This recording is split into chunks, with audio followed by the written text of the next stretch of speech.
When you think you know the answer, you just put your thumb up. And then once I see enough thumbs, then I will call on someone.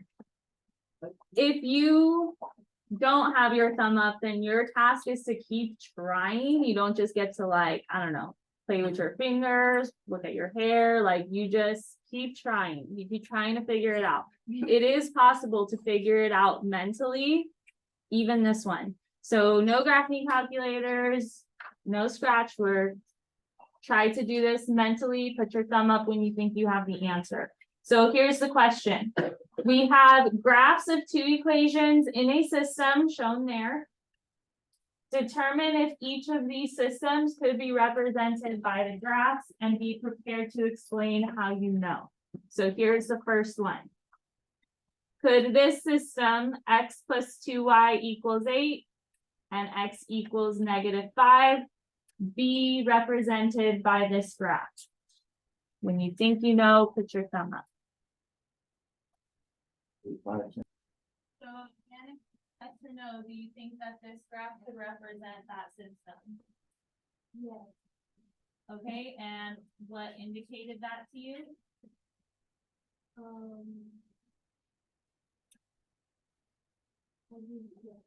Okay, just guess. Did anyone else say yes?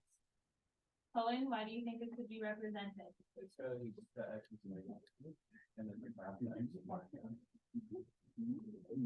Okay, so let's remind ourselves how to graph by hand. So I won't confirm or deny if that's correct or not, but how to graph things by hand, because obviously you're not supposed to be using a graphing calculator right now. How to graph by hand could help you answer this. So, and also you'll have to graph by hand on your constructed response test, and we haven't like formally gone over those steps. So consider writing this down where you have room, probably on the front, like on the side. So how to graph by hand.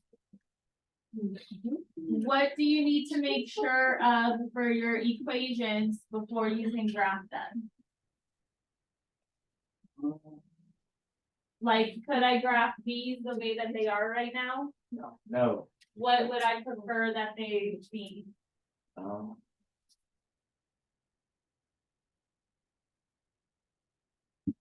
do you mean? So why can't you just graph these the way that they are right now? Just put an X. Okay. What about the x plus 2y equals 8? Why can't I just immediately graph that? There's no number next to it. Number next to the x. What form is easiest to graph in? Why could Okay, so that should be our first step in graphing by hand, is to rearrange into y equals mx plus b. Slope-intercept form. Because what two things can you see really easily in slope-intercept form?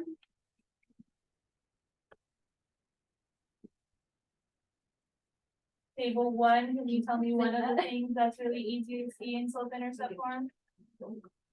Slope, which class is represented by what letter? M. So if you don't know that, maybe draw an arrow, call it your slope. If you already know that, maybe you don't need to draw the arrow, call it your slope.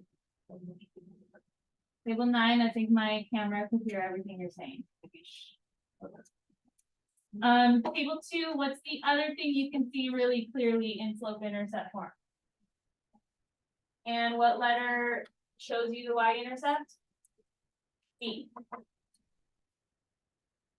So since my given equations, well, technically the bottom one is in slope-intercept form, but since my first given equation is not in slope-intercept form, it might be easier to rearrange it.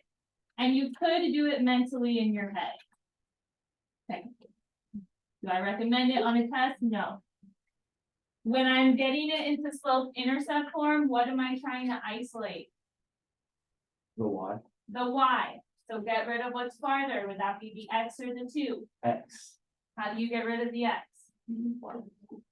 Whatever you do on one side of the equal sign. Yeah, the to the other. Good. I have 2y on the left, because the x is canceled. Are 8 and x like terms? We don't combine that. What I will do is just flip the order. I'll put the negative x first and the positive 8 second, just so that it looks a bit more like mx plus b. You don't have to, but I just think it makes it easy. Y is still not alone. So what's opposite of multiplying 2? You divide. Whatever you doing with that. Then you divide. And remember that warm up from the other day, you have to remember to do it to both terms. So, I usually write it separately, so I remember to do that. So then I get y equals negative 1/2 x, because if it's not written, it's implied to be 1. So negative 1/2 x. And then what's 8 divided by 2? 4. And now it's in slope intercept form. That would make it easier to graph. Once it's in slope intercept form, what do you usually plot first? Like, what will be my first dot on the graph by hand? Table 3, could you tell me what I usually plot first? When it's in slope intercept form, what would I put first on my graph?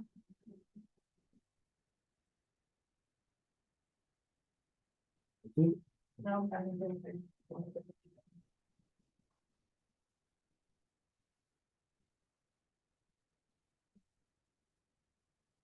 Okay, table 4, do we know what we would plot first? No. So then table 5, what should it be?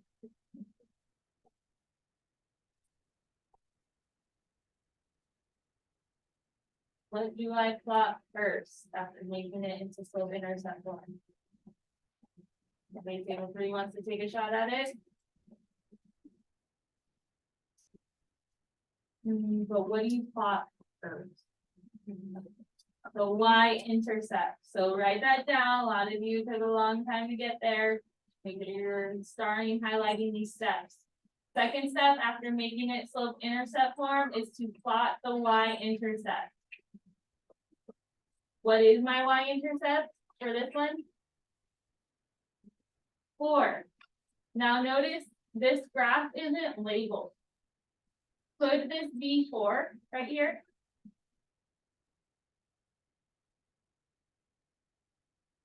It could be. It's not labeled. But I know that 4 is positive. Numbers going up above the origin are positive, so it could be that so far. All right, so you plot your y-intercept, and then how do you know where your next dot goes? Class. What do you use to plot the next point? Nope. You use the slope, which is your rise over run, to plot the next point. So very important.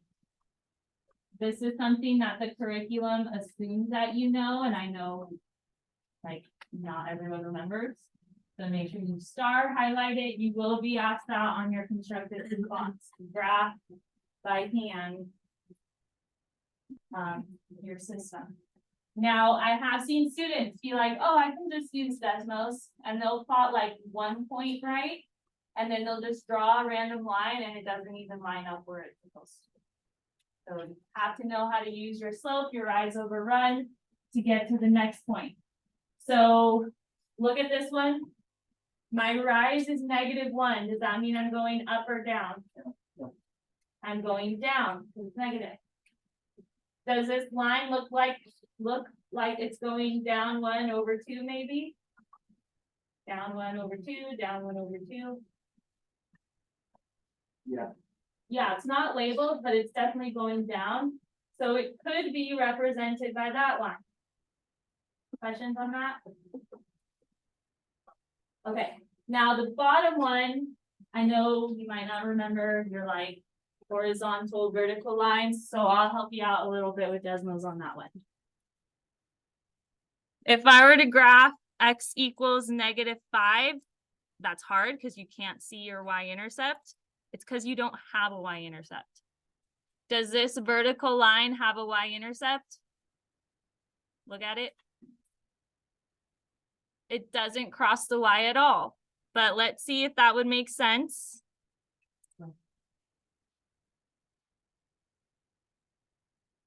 All right, x equals -5.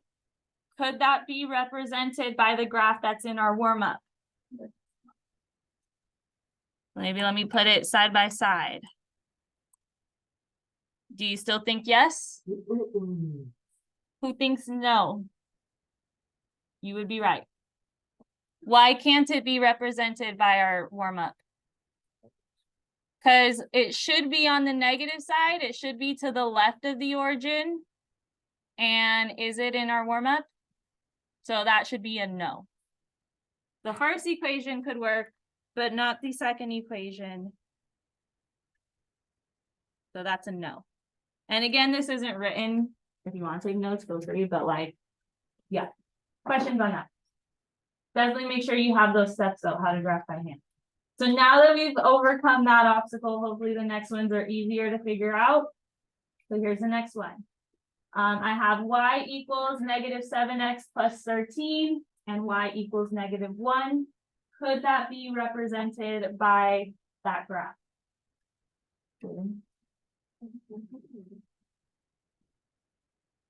So you put your thumb up when you think you have the answer. You have an answer? No. Then don't ask me that.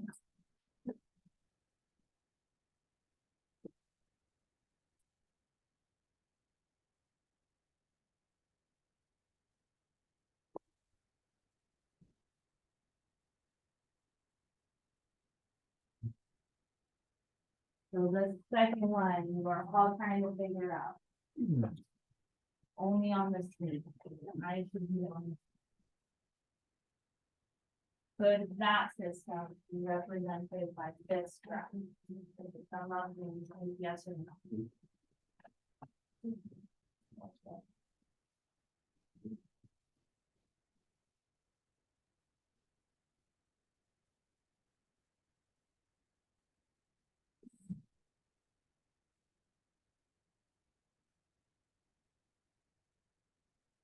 Okay, Joshua, what do you think? No. And what makes you say no?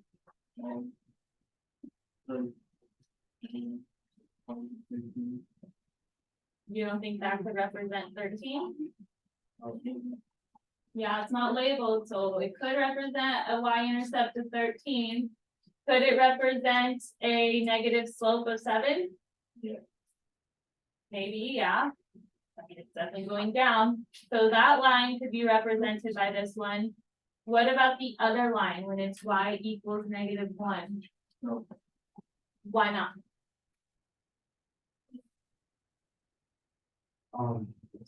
No, why? It doesn't show the numbers, but the one is probably like the more down. Like you see the dot, then probably the one is probably not there. Probably like going down. Like where approximately? Tell me when I'm there. Like all like next to the zero, like around the zero. Like here. Okay, so you're right. A -1 y-intercept would be here. We already established this one can probably go with that line. So really we're trying to figure out, could this vertical line go with this one? And I would agree, no, because there's no y-intercept of -1 on this graph. That one doesn't look like it's gonna cross at -1. But also, what type of graph do you get? What type of line? When it's no slope at all, what does it look like? Tell me with your arm. If it has no slope, no rise, it'll look like this, not vertical. So that's it. Vertical is undefined slope. Horizontal is 0 slope. Slope is 0. If I graph it, you can really see, but that's why it's no, it's this one. That's what makes it better. Other one could work, not the bottom one. Then over here, 3x equals 8, 3x plus y equals 15. Could that be represented by this graph? Yes or no, put your thumb up, whether when you think you know.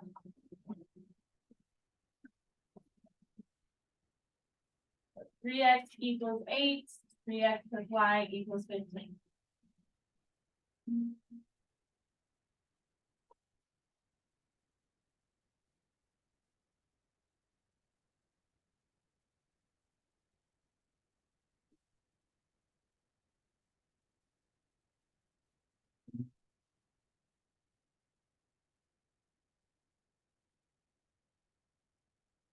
Right, looking for those sums.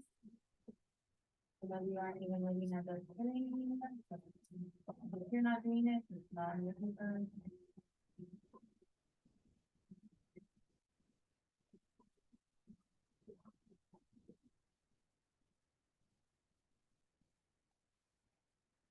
So do we think the 3x equals 8, 3x plus y equals 15, but to use this graph? Yes or no, if it's unless.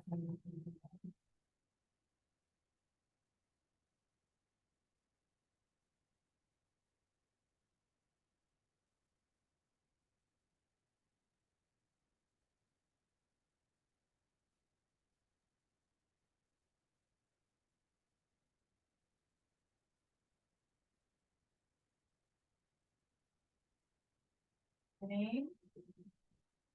Harley, what do you think? All right, so let's see. I can understand how this one might be a little bit harder. Why is it a little bit harder than say like this other one? You have to rearrange it so that y is alone, right? You have to put it in both intercept form. It's still possible to do it in your head, right? Math talks are supposed to be done in your head. So here's like what I would have done in my head. So you can write. Obviously, there's no y in this one to isolate, so I must have to isolate the x. Divide 3 on each side. I know that x is going to equal a positive number. Because 8 divided by 3, I don't know that decimal, but I know it's probably between 1 and 2-ish. That is positive though, isn't it? And we know when x equals a number, and that's your equation that you're graphing, does it give me a vertical line? Think about when we graph this one. When it's x equals a number, then you get a vertical line. And since it's positive, could that be this line? Yes. It's not labeled, it could be that one. So that one works. This other one, when you rearrange it, and you would have to do it in your head, but it's still possible. Y is mostly by itself, so it's just one step. How do I cancel the 3x over here? Oh, my God. Yeah. Subtract it, whatever you go on one side. Yeah. And now it's in slope intercept form. So these aren't like terms, you can't combine them. So 15, could that be a y-intercept of 15? Yeah. Yep, it's above the y, or it's above the origin, so it could be. And the negative 3x, my slope is negative. Is this having a negative slope? Yes. So yes, this one could be represented by the graph. Make sense? Getting better, it's a little bit easier. Yep. All right, one more and then we'll move on. Wait, so this one could possibly be represented too.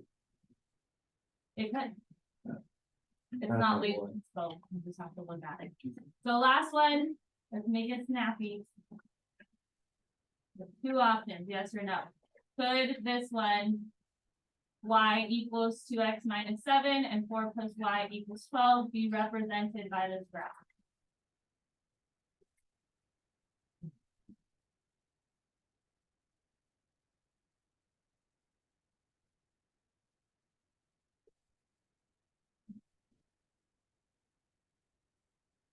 All right, focus. Put your thumb up when you think you have the answer.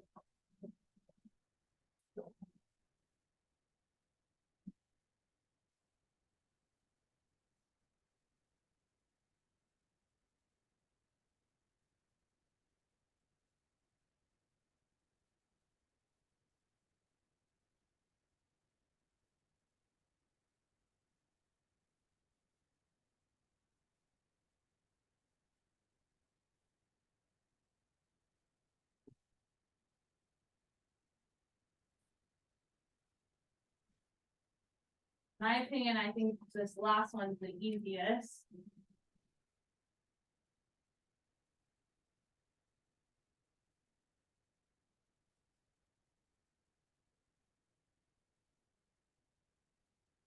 All right, so Uli, what do you think?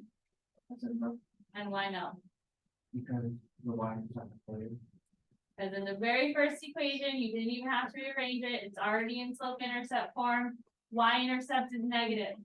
Would this right here be a negative y-intercept? Why not? Because it's above the origin, negative y-intercept would be below the origin, so automatically from that, it's no. And the positive slope doesn't match up either. Even down here, 4 plus y equals 12, when you minus 4 on each side, you get y equals 8. We said when there's no slope in it at all, what does it look like? The horizontal line, there's no rise.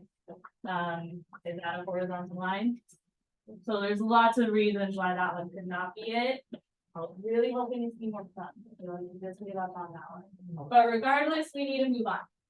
So hopefully that helps you a little bit, helps you be more fluent. In no other circumstance would I say that you can't use scratch work or calculators or whatever. All right, but moving on. The goal for today is actually to solve systems with what we call substitution. So remember, systems of equations are two equations at once, just like what's on your paper. Right, Ron? Two equations at once, just like what's on your paper. And they have the same variables. So your goal is to figure out what value of x and y, or whatever variables there are, makes both equations true. Yesterday, how did we solve it?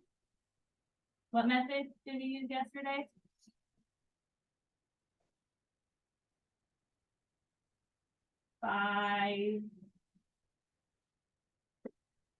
Look at maybe yesterday's title, I don't know. Today was Thursday. Writing and graphing system. By graphing them. Right? Easy. You just have to look for where they intersect. Today, I'm gonna take that away from you. You can only check your answer by graphing. And the reason why is because sometimes in slope-intercept form, it might be really ugly. Like it might look like something like this.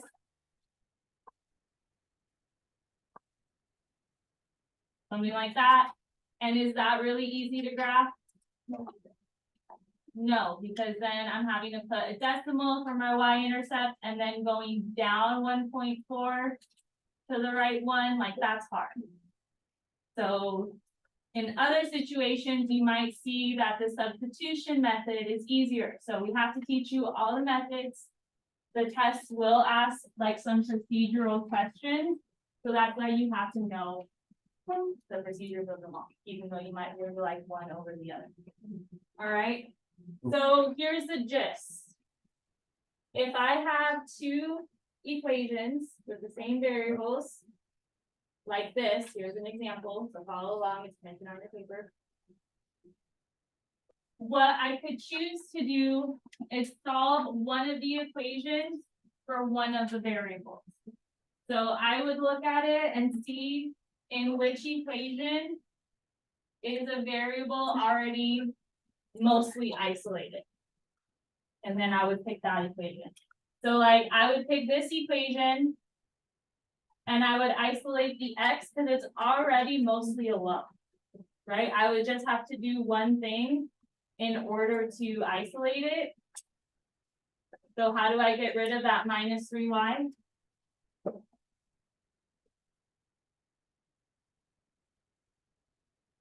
If I've been calling you individually, there's more than enough opportunities to call on everyone like twice. Okay, so to cancel out a minus 3y, I would add 3y. Whatever you do on one side, you do to the other side. So then those are not like terms. So I really just have 3 plus 3y. But the x is now isolated. So what you would do with the substitution method, and this says the same thing but typed out, is I would take what x equals, which is this expression, and I would plug it into x in the other equation. All right, anytime you plug something, we call that substituting. So when I plug it in, it looks something like this. So now here I am on the paper. So does everyone see how all we did was where x is, we plugged in this expression? Maybe highlight it, star it on your paper. It's still 2 times whatever x equals plus 3y equals 15. But by doing that, I now just have one variable to solve for, the y. And then I can actually get what y equals. So solve for y. If you see that you can distribute, you will usually have to do that first. So when I distribute, I get 6 plus 6y. Everything else still the same. Usually after distributing, you have to combine like terms. So 6y and 3y combine to 9y. Now from here, it's just a 2-step equation. Subtract 6 on each side, divide 9 on each side. We get that y is equal to 1. All right, so in your coordinate form, I know that y is 1. I still need to figure out what x equals. But now that I know that y is 1, I take that and I plug it into the other equation. All right, so you see this one that we had already rearranged. Now we're plugging in 1 for the y. What's 3 times 1? And then what's 3 plus 3? And then as a coordinate, that's where they intersect. That's what x has to equal to make it true. That's what y has to equal to make them both true. Make sense? Okay, so that's just showing you one. Now let's do one together. All right, so let's look at A together, because you're gonna also try some by yourself. So A, let's look at that one. By the way, you could check your answer by plugging it back in and seeing if it's true. Yeah. If you plug in, it should be true for both equations. But let's look at A. Look at your 2 equations. Pick one where the variable is already isolated or would be really easy to isolate. So which equation would be easier to isolate? The top or bottom one? Top. Anyone think the bottom one? On. In the bottom one, it's already isolated. I mean, you could isolate the top one really easy, but I say work smarter, not harder. You can still isolate the top one and get the same answer as long as you're doing all the math right. But in this one, x is already alone. So I'm going to use that. Once I already know what one of the values are, I start writing it in coordinate form. So my x is -5. I just need to figure out what y is now. So I'm going to take what x equals, which is -5, and plug it into x in the other equation. So then I have, anytime you plug something, you should use parentheses. But I have -5 plus 2y equals 8. So everyone see how all I did was plug in what x equals over here. Good.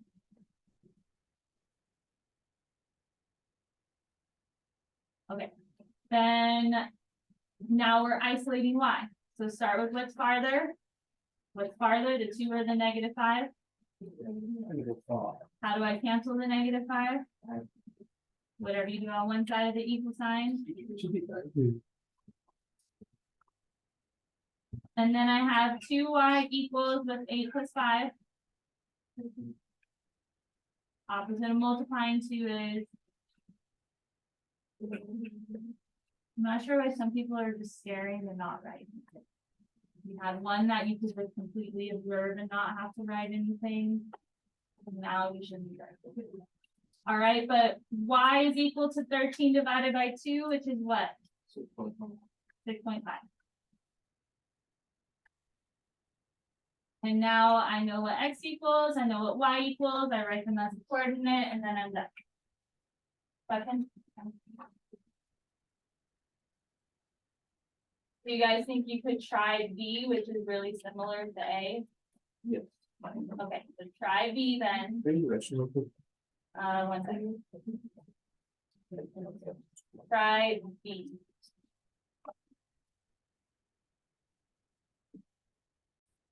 If you're trying to solve by substitution, first of all, like I'll just kind of add, out of the three methods, I think substitution could be like the most time consuming.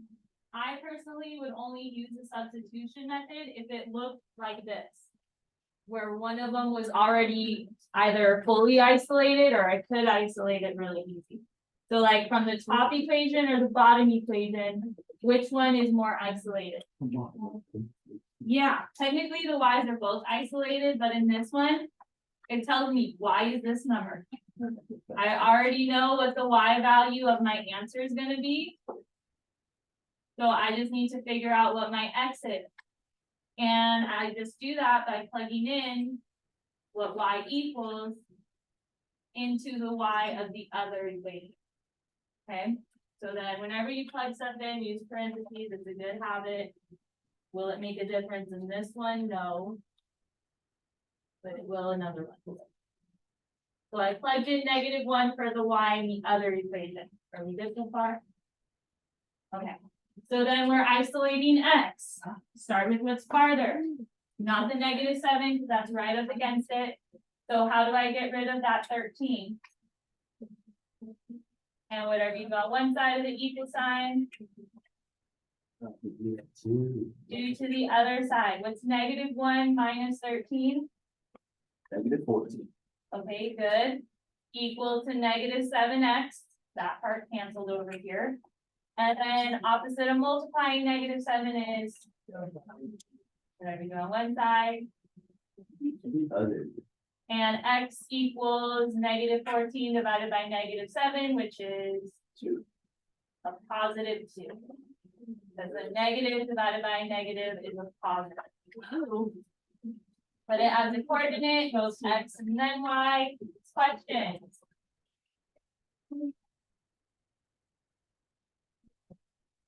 Okay, not three, but C we're gonna do together because earlier we made a mistake, even I made a mistake, and I learned something myself. So to me, I was always told it didn't really matter which equation you isolated, because most of the time it doesn't. In this one, it will not. Okay, because the rule is that when you isolate it, you have to plug it into the other equation. So like in first hour, we isolated the bottom one for the y, but then there's no y to plug into in the top equation. Does that make sense? Yes. So I don't want to isolate the bottom equation because the top equation is missing one of the variables. I have no choice. I have to pick the top one to isolate. All right, so isolate in the top one because the x is not alone like in the first example. So what's opposite of multiplying by 3? So that's why you're going to divide 3 on each side. I know that's going to give me a decimal that goes on forever. So I'm not going to like round early because that will mess up my answer. So what x equals is 8/3. Questions on that? You don't want to round until the very end because then you'll mess up your answer. Okay. So 8/3 is what x equals.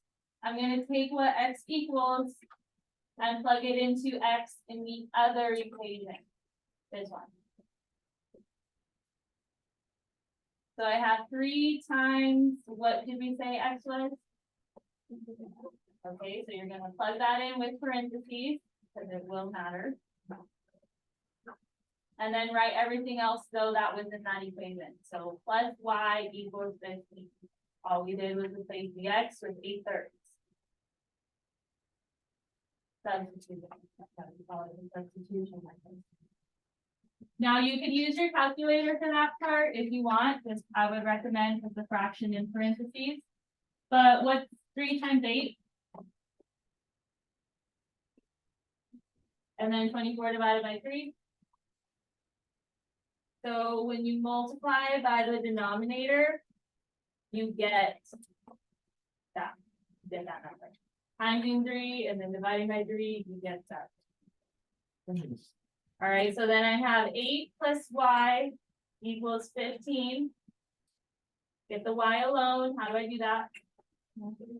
Subtract 8 on each side. Whatever you do on one side. So y equals what's 15 minus 8? Perfect. Now we know the y, we can write it as a coordinate. Now, if you wanted to round the 8/3, you could, but with the decimal that goes on forever, so I'm just going to leave it up with that. Question? All right, can you guys try D now?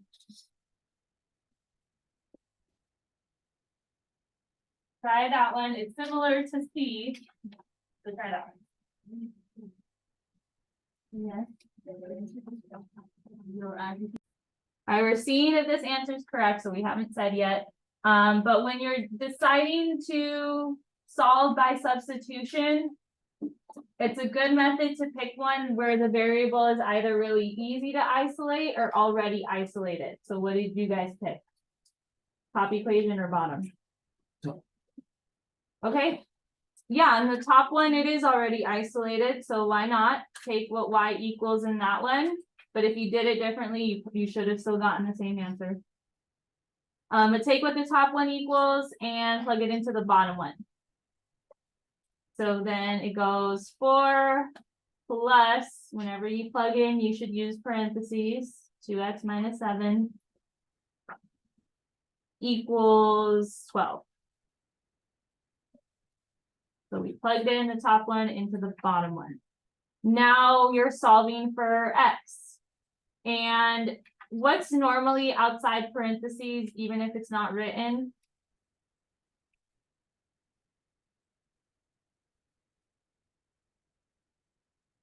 There's something out here that's invisible. What is it?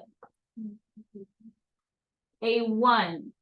All right, that doesn't make a difference in this one because it's a positive one. Like if I were to distribute that 1, I still get 2x minus 7. But if this sign was a negative, it would make a big difference. So you would, if it was negative, make sure you distribute the negative to both. All right, but it's positive 1, so it doesn't really make a difference this time. All right, it does make the parentheses go away now that we distributed. Now combine like terms. What are my like terms on the left side? Okay. So we need 2x. What's my like term with 2x? 7. No, because the 7 doesn't have an x. So 2x doesn't have a like term. Are there any like terms on the left side? 4 and negative 7. You can combine those. What's 4 minus 7? -3. Okay, so you can always combine the single numbers. The 2x doesn't have a like term, so keep it there. And bring down the equals 12. Now isolate the x. Start with what's farther. How do I cancel this -3 out? Add it, whatever you do on one side of the equal sign. You do on the other side.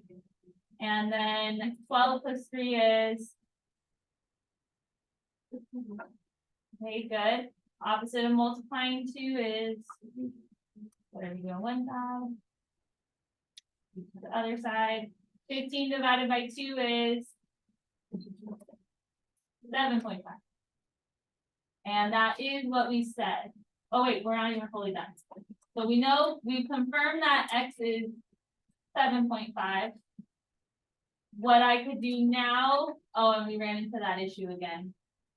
So, and I thought we wouldn't this time for some reason, even though I noticed it.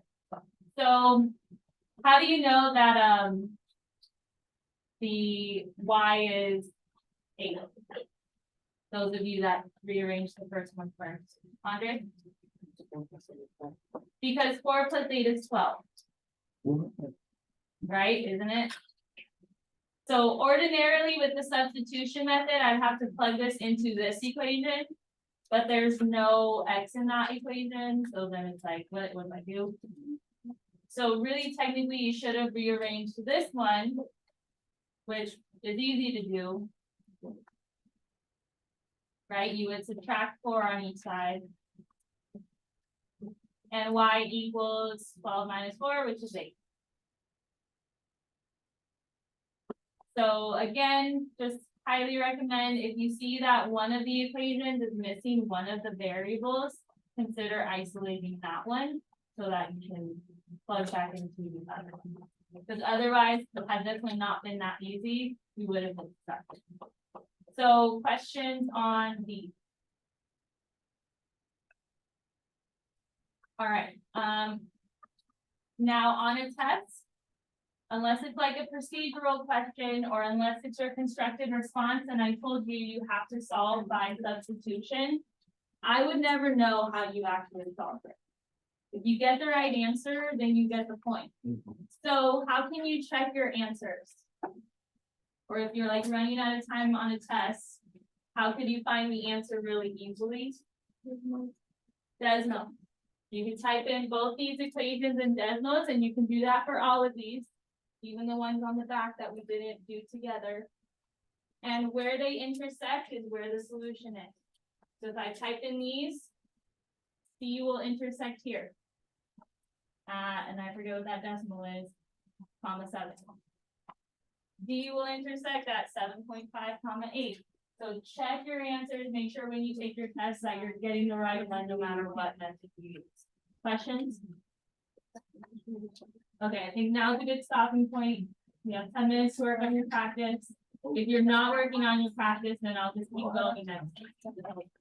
Working problems together all hours if we're not doing the practice.